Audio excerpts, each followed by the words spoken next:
Now, Nancy Pelosi greenlit a new FBI facility larger than the Pentagon in the Washington, D.C. area. I believe that House Republicans should use the power of the purse to block that. If anything, we should be supporting the work going on outside of Washington, D.C., not the political capture that has occurred inside the Beltway of the Swamp. And that's a lot tamer than what he said at CPAC earlier this month.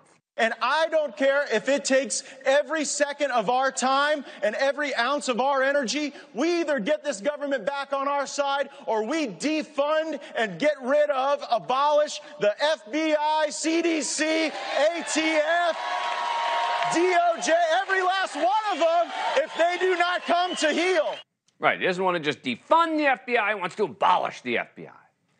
How is that any different or better than the far left protesters rioting, for example, in Atlanta, trying to prevent the development on city-owned land of a police training center there, a center that's supposed to train police and firefighters in the latest and best practices on how best to serve their community? Better training is one of the demands of the defund the police movement. Except now, for some on the right, it's defund and abolish the FBI. Law enforcement these days is getting slimed from both the left and the right, the far right and the far left. But I still believe these are extremists on both sides, and not the marginalized moderate majority who support our law enforcement, including the FBI, and want them to keep doing their jobs, including locking up alleged child predators. Those of us who support all of them need to say it. Joining me now, former Republican Congressman from Illinois, Rodney Davis, is back with us. Thanks for coming back on the program. Appreciate it. All right, so let me first ask you about this Gaetz proposal. What do you make of it? I think it's a messaging bill. Hey, look, Matt Gaetz has not been known as the most legislative conscious member of Congress since he's been here.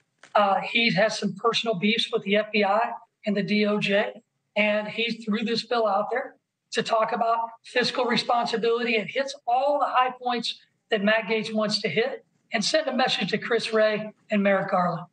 Now, but are you, as a pro-law enforcement, former Republican member of Congress, are you offended by it as I am?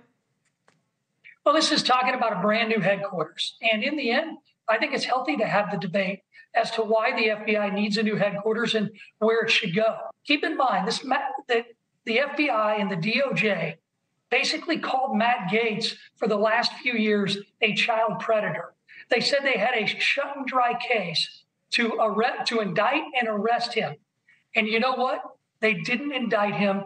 The grand jury was unimpaneled, and he was left to come back to Congress after being accused of something that obviously didn't rise to the level of indictment. So let me, who said in the FBI and the DOJ that they had an open and shut case? I mean, the bottom line is they didn't indict him, and they had a witness. We know from that witness's lawyer who came out and was saying Matt Gaetz should be nervous, et cetera. You want to criticize someone, criticize the key witness's lawyer. Why is it the FBI? And this is the problem. It's always the law enforcement's fault. When people don't like what other people are reporting, they have to investigate. They investigated Matt Gaetz. It was a serious investigation, but they didn't indict him, right? This is an investigation, by the way, started under the Bill Barr administration. Well, it's an investigation that was started under the Bill Barr administration. But in the end, it's the selective leaks that come out of DOJ that I think frustrate people like Matt Gaetz and members of Congress. In the end, there are a lot of people who support law enforcement like you and me. Look, I owe my life to brave Capitol police officers who ran toward gunfire on a baseball field so I could run away and my friends could. And in the end, though, there are a lot of people, and I found this out in my primary loss, there are a lot of people who feel that there are two tiers of justice in this country right now. They feel that the FBI targets conservatives, and Matt Gaetz is their hero for saying these things. No, I know that they feel this way, and this is why I constantly talk about all of the Democrats that even in the past year, the FBI has gone after, right? Because no one else talks about it. They brought down Congressman T.J. Cox, former Congressman T.J. Cox, former colleague of yours, former Louisiana state senator and former chair of the Democratic Party in Louisiana, Karen Peterson. They brought down Andrew Gillum, who ran against Ron DeSantis. No one wants to talk about that because it doesn't fit into the narrative. Former Congressman Davis, we always appreciate you coming on the program. Thank you. Thanks, Dan. Thank you for watching.